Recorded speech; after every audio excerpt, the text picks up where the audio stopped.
இன்றைய நாள் இந்த காலை பொழுதில் சந்தோஷமாக உற்சாகமாக தலைவாசலில் இணைந்திருக்கின்றோம். அனைவருக்கும் என் அன்பான வணக்கங்கள். எப்போதும் நம்முடைய மனம் உயரங்களை நோக்கித்தான் ஓட எத்தனிக்கின்றது. அப்படி உயரங்களை நோக்கி ஓடும் போது நமக்கு தனிமை என்பது இயல்பாகவே வந்துவிடுகிறது. மலை உச்சிக்கு சென்றால் அங்கே நமக்கான காற்று குறைந்து நமக்கு மூச்சு திணறல் ஏற்படுவது போல நமக்காக இந்த உயரங்களில் மட்டுமே மனம் நோக்கி சென்றால் அதன் பிறகு நம்முடைய மனம் என்பது கொஞ்சம் தடைப்பட்டு போய்விடும். ஆக நல்ல நட்புகளும் நல்ல உறவுகளும் நல்ல வார்த்தைகளும் நல்ல எண்ணங்களும் நம்மை சுற்றி இருந்தால் மட்டும்தான் நம்முடைய உயரங்களும் நமக்கு மகிழ்ச்சி அளிக்கும் என்பதை போல இன்றைய நாள் உங்களுக்கான உயரங்கள் நல்ல எண்ணங்களால் அமைய வேண்டும் என்கிற நம்பிக்கையோடு இந்த தலைவாசல் உங்களுக்காக ஆரம்பிக்கின்றது.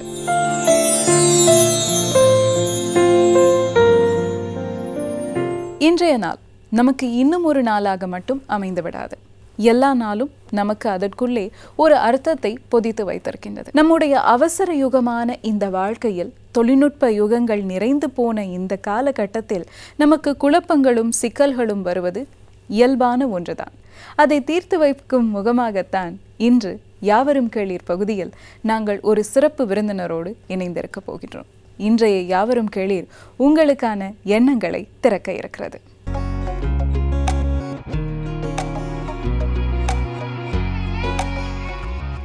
மனிதர்களுக்கு மிகவும் முக்கியமானது எது? நம்முடைய முகமும் முகவரியும்.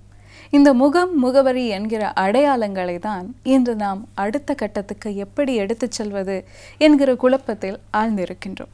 நம்முடைய அடையாளங்கள் என்பது நாம் சார்ந்து நம்முடைய சமூகம் சார்ந்து அடுத்த கட்டத்திற்கு எப்படி அதை கடத்துவது, எப்படி கொண்டு செல்வது, அதை எப்படி நீட்சி பெற செய்வது என்கிற குழப்பங்களை தீர்ப்பதற்காகவே நமக்கு ஒரு சிறப்பு விருந்தினர் இங்கு வருகை தந்திருக்கிறார். அவர்தான் பேராதனை பல்கலைக்கழகத்தின் தமிழ் பேராசிரியர் மகேஸ்வரன் ஐயா அவர்கள். வணக்கம் ஐயா. வணக்கம். பல மனிதர்களுக்கு பலவிதமான கலாச்சாரங்கள் இருக்கின்றன. ஆக இன்றைய தினத்தில் இந்த கலாச்சாரம் என்பதும் அதனுடைய இந்த கலாச்சார தினத்தினுடைய அவசியப்பாடு குறித்தும் கொஞ்சம் சொல்லுங்கள் ஐயா.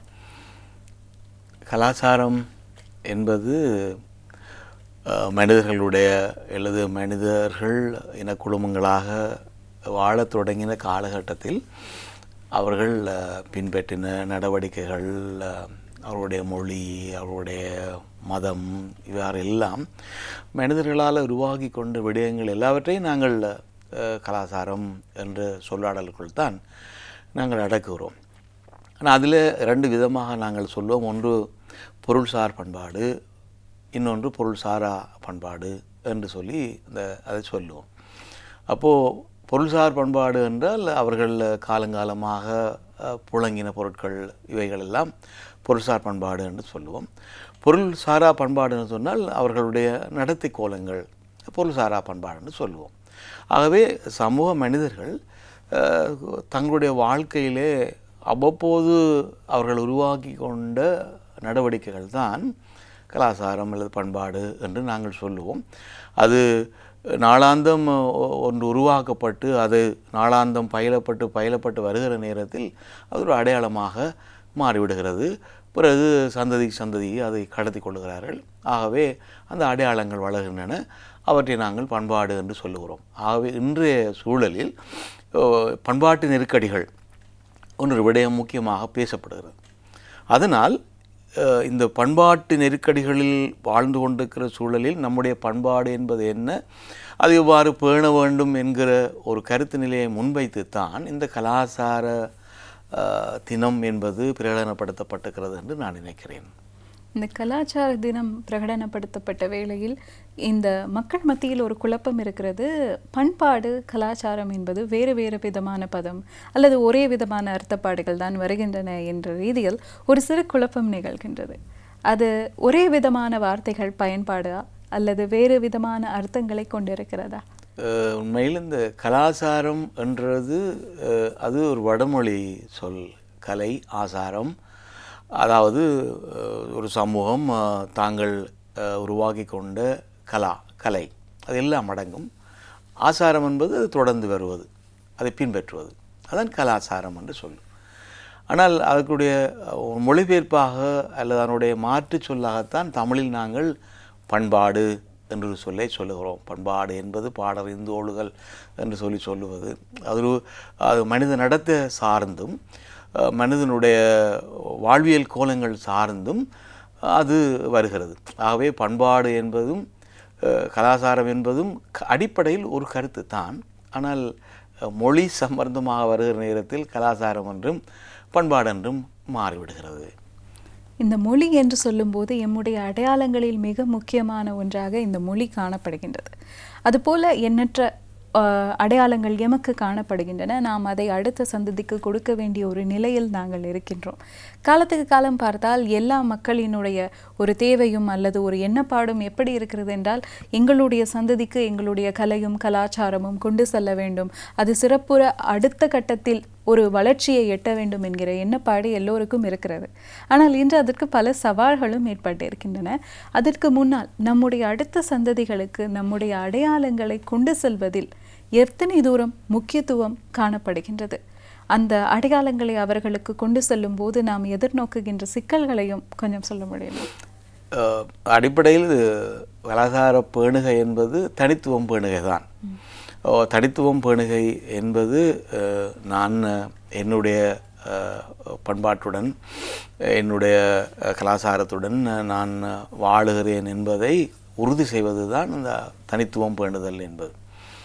அப்போது இந்த தனித்துவம் பேணுதல் என்பது ஏன் கடத்தப்பட வேண்டுமென்றால், அடுத்த சந்ததி கடத்தப்பட வேண்டுமென்றால், நாம் இந்த உலக பந்திலே ஏதோ ஒரு மூலையில் வாழ்கிற ஒரு இனக்குழுமம். நாங்கள் காலங்காலமாக கட்டி காத்து வந்த அல்லது நம்முடைய மூதாதையர் நமக்கு கைமாற்றி விட்டு போன பண்பாடுகளுக்கான சொந்தக்காரர்கள். அதனை நாங்கள் தொடர்ந்து பேண வேண்டும். பேணுவதன் ஊடாகத்தான் நாம் நம்மை அடையாளப்படுத்தி கொள்ள முடியும். அந்த அடையாளப்படுத்துவதன் ஊடாகத்தான் எமக்கான இருப்பை உறுதி செய்ய முடியும். ஆன காரணத்தினால், அதாவது நமது பண்பாடு என்ன என்பதை வெளிப்படுத்துவதும் அதை நாம் கொண்டாடுவதன் ஊடாக அடுத்த தலைமுறையினருக்கு நாங்கள் கடத்துவதும் தலையாய கடமையாக இருக்கிறது, முக்கியமான விடயம். ஆனால் இன்றைக்கான அந்த பண்பாட்டு நெருக்கடிகள் என்றது நீங்கள் சொல்வது போல், அந்த பண்பாட்டு நெருக்கடிகள் என்பது மிக முக்கியமான விடயம். ஏனென்றால் ஒரு சமூகம் தனித்து விடப்பட்ட சமூகமாக இருப்பதில்லை. அது பல்வேறு இன குடும்பங்களுடன் பல்வேறு பண்பாட்டு குடும்பங்களுடன் இணைந்து வாழுகிற ஒரு சூழல் ஏற்படுகிறது. ஏதோ விதத்தில் அது வந்து விடுகிறது. வருகிற நேரத்தில் இந்த பண்பாட்டு கலப்புகள் என்றது வருகிற நேரத்தில் பண்பாட்டு நெருக்கடிகள் வந்து விடுகிறது. உதாரணமாக தமிழ் சூழலை நீங்கள் எடுத்துக்கொண்டால் கூட, தமிழ் சூழலுடைய பண்பாடு என்பது திடீரென்று இன்றைக்கு நாங்கள் இருக்கிற பண்பாடு நம்மளது அடிப்படையான ஒற்றை பண்பாடு அல்ல. அது காலங்காலமாக இயைந்தும் கொண்டும் கொடுத்தும் பெற்றுக்கொண்ட ஒரு பண்பாட்டினுடைய வெளிப்பாடு தான். ஆகவே ஒற்றை பண்பாடு என்று சொல்லுகிற அடிப்படை பண்பாடு இருந்திருக்கிறது. ஆனால் கால மாற்றங்கள் அதை வேறு தளங்களில் கொண்டு வந்திருக்கிறது. ஆகவே மனித இனம் தனித்து வாழுகிற இனமாக இல்லாமல் அது பிற சமூகங்களுடன் இணைந்து வாழுகிற சமூகமாக இருக்கிற நேரத்தில் பிற பண்பாடுடைய தாக்கம் வரத்தான் செய்யும். ஆனால் அது சில வழிகளில் அது உறவாகவும் வரும், நெருக்கடியாகவும் வரும். அப்போ உறவுகளை ஏற்றுக்கொள்வதும் நெருக்கடிகளுக்கு முகம் கொடுப்பதும் தக்க வைத்து கொள்வதும் மிக முக்கியமானது. ஆகவே அந்த சூழலில் தான் இன்றைக்கும் நாங்கள் முகம் கொடுப்பதும் தக்க வைத்து கொள்வதும் எவ்வாறு என்பது பற்றி சிந்திக்க வேண்டிய சூழல் நமக்கு இருக்கிறது. இந்த முகம் கொடுப்பதும் தக்க வைத்துக் கொள்வதும் எவ்வாறு என்கிற கேள்வி நம் எல்லோரு மத்தியிலும் இருக்கிறது இன்றைய காலத்தை பொறுத்த வரைக்கும். சொல்லப்போனால் எங்களுடைய பண்பாட்டின் அடிப்படை அடையாளங்கள் என்பது வெறும் மொழியாக, அதே நேரத்தில் உணவு முறையாக, உடையாக மட்டும் இல்லை. எங்களுடைய பல பாரம்பரிய கருவிகள், பாரம்பரிய அம்சங்கள், அது தவிர கலை வடிவங்கள், எங்களுடைய நாட்டுப்புற கலை வடிவங்கள் என்று பல்வேறு விதத்தில் அமைந்திருக்கின்றன. அவற்றையெல்லாம் இப்போது மறுபடியும் மேல் கட்டி எழுப்பி அவர்களுக்காக நாம் தருவது என்பது நமக்குரிய ஒரு மிகப்பெரிய சவாலாகத்தான் இருக்கின்றது.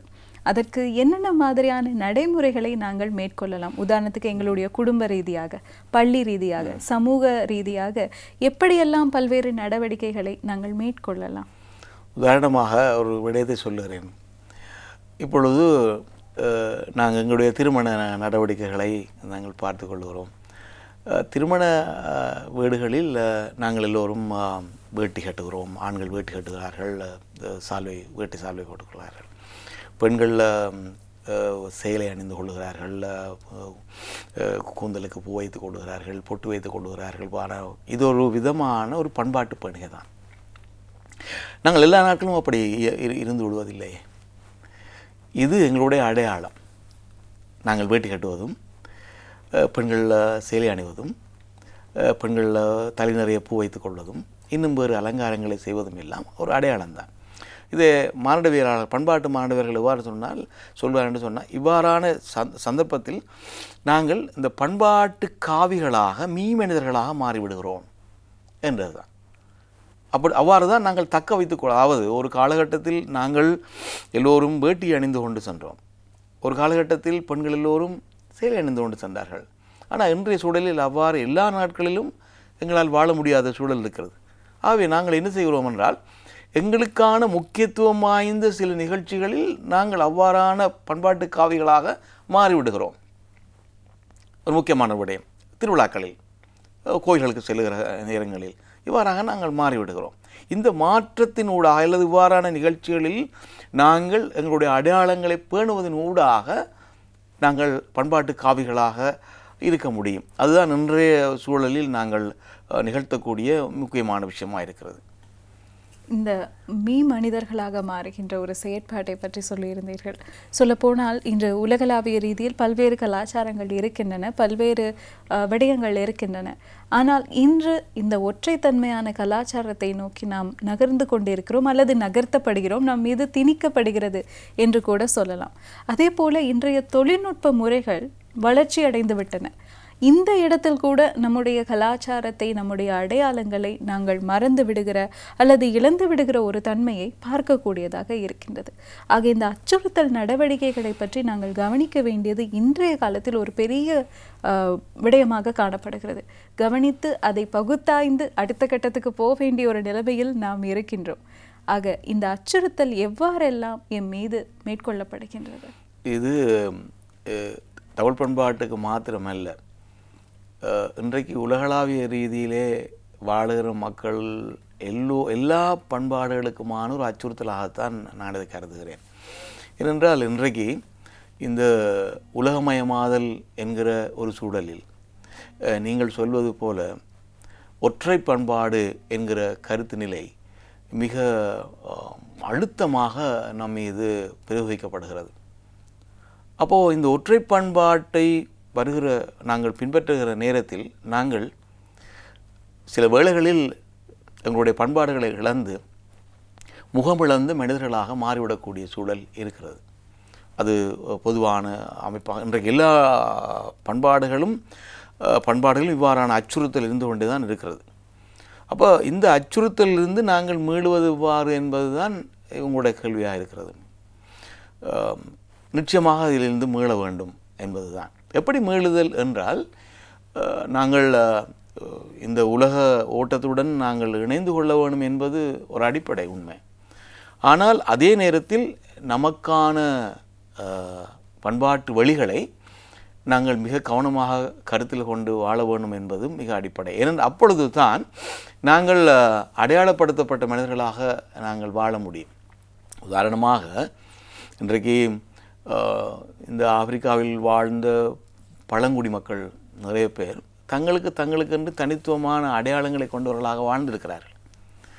ஆனால் இந்த உலகமயமாதல் என்கிற ஒரு பண்பாட்டின் அடிப்படையாக அவர்கள் ஏதோ ஒரு தளத்தில் உள்நுழைந்து விடுகிறார்கள். உள்நுழைந்த காரணத்தினால் அவர்கள் தங்களுடைய முகங்களை இழந்த மனிதர்களாக மாறிவிட்டார்கள். ஆகவே அவர்களுக்கான அடையாளம் என்பது இல்லை. அவர்கள் இன்றைக்கு பொது அடையாளங்கள் வந்து விடுகிறார்கள். அவ்வாறான அபாயம் நமக்கும் உண்டு. இன்றைக்கு இல்லை. இன்றைக்கு இந்த அபாயம் என்பது இன்றைக்கு ஏற்பட்டதில்லை. அது ஆரம்ப காலங்களிலிருந்தே நமக்கு வந்துவிட்டது. ஆனால் அந்த பண்பாடுகள் அந்த நெருக்கடிகளுக்கு முகம் கொடுத்து தன்னை தக்க வைத்து கொண்டு வந்த ஒரு சூழல் நமக்கு வாய்த்திருக்கிறது. அதுதான் மிக முக்கியமானது. ஆகவே இன்றைக்கும் அந்த நெருக்கடிகளுக்கு முகம் கொடுத்து நம்மை தக்க வைத்து கொள்ள வேண்டும். இப்போ தக்க வைத்துக் கொள்வதென்றது எவ்வாறு, நீங்கள் அதுதான் முக்கியமான விஷயம். ஆகவே நம்முடைய பாரம்பரியங்களை பேணுதல், நம்முடைய விழாக்களை பேணுதல், நம்முடைய நடவுட பாவனைகளில் ஆக குறைந்தது பண்பாட்டு வழிகளில் மாத்திரம் நாங்கள் அவற்றை பாதுகாத்து கொள்ளுதல், எங்கள் உணவு பாரம்பரியங்களை பேணுதல், இவ்வாறான விஷயங்களை நாங்கள் செய்கிற போது நாங்கள் அதை பாதுகாக்கலாம். குறிப்பாக அண்மை காலங்களில் இந்த தமிழ் பாரம்பரியங்களை, தமிழ் பண்பாடுகளை நாங்கள் பாதுகாக்க வேண்டிய ஒரு அருட்டுணர்வு நமக்கு வந்திருக்கிறது. அதன் வெளிப்பாடாகத்தான் நாங்கள் சில வழிகளில் இந்த அருங்காட்சியகங்கள், காட்சிக்கூடங்கள் முதலான விஷயங்களை நாங்கள் இப்போ உருவாக்கி வருகிற சூழல் நமக்கு வருகிறது. நாம் நமக்கென்றான ஒரு பண்பாட்டுடன் இருந்திருக்கிறோம் என்பதை இளைய தலைமுறைக்கு சொல்லி காட்ட வேண்டும் என்பது. அந்த சொல்லி காட்டுவதன் ஊடாக அல்லது காணொலியின் ஊடாக காட்டுவதன் ஊடாக அவர்கள் அதை அறிந்து கொள்ள வேண்டும். எல்லா நாட்களும் தொடர்ந்து அதை பேணுவது என்பது இல்லாது போனாலும் கூட, மிக முக்கியமான நாட்களில் என்றாலும் கூட நாங்கள் அதை பேண வேணும். பேணுகிற பொழுதுதான் நமது அடையாளம் நிலைக்கும். நிலைக்கிற பொழுதுதானே பண்பாடு நிலைக்கும். நம்முடைய அடையாளங்களை பேணுவது எவ்வளவு முக்கியத்துவம் வாய்ந்தது என்பதை பற்றி கூறியிருந்தீர்கள். இன்று இலங்கை ஒரு பல்லின சமூகமாக இருக்கின்றது. இப்படி பல்லின சமூகமாக இருக்கும்போது எங்களுடைய பல்வேறு கலாச்சாரங்கள், பல்வேறு இனக்குழுக்களாக வாழ்கின்ற போது நாங்கள் ஒருவரை ஒருவர் புரிந்து கொண்டு வாழ வேண்டிய ஒரு நிலைமை இருக்கிறது. அந்த புரிதலை நாங்கள் எப்படி ஏற்படுத்தி கொள்வது?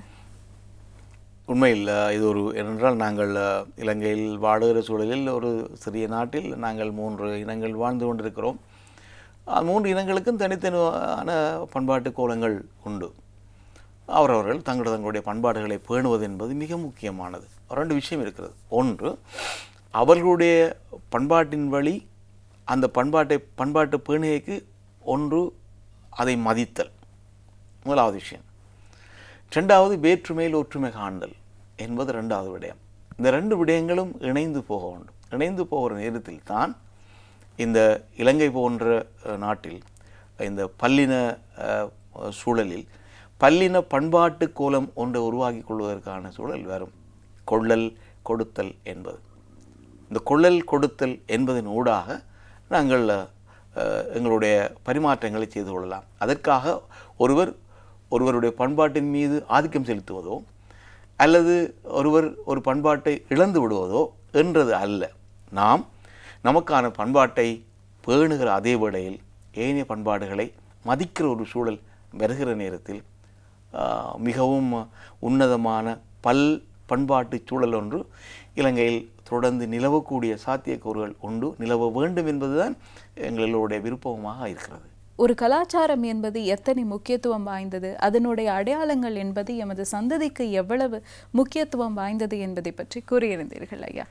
எங்களுடைய சந்ததியில் பல்வேறு விதமான குழப்பங்களும் சிக்கல்களும் இருந்திருக்கும். அதையெல்லாம் இப்பொழுது ஓரளவு தீர்க்கின்ற ஒரு விடயமாக உங்களுடைய கருத்துக்கள் பயன்மிக்கதாக அமைந்திருக்கும். அது தவிர மக்களுக்காக நீங்கள் ஏதாவது ஒரு செய்தியை கூற விரும்புகின்றீர்களா?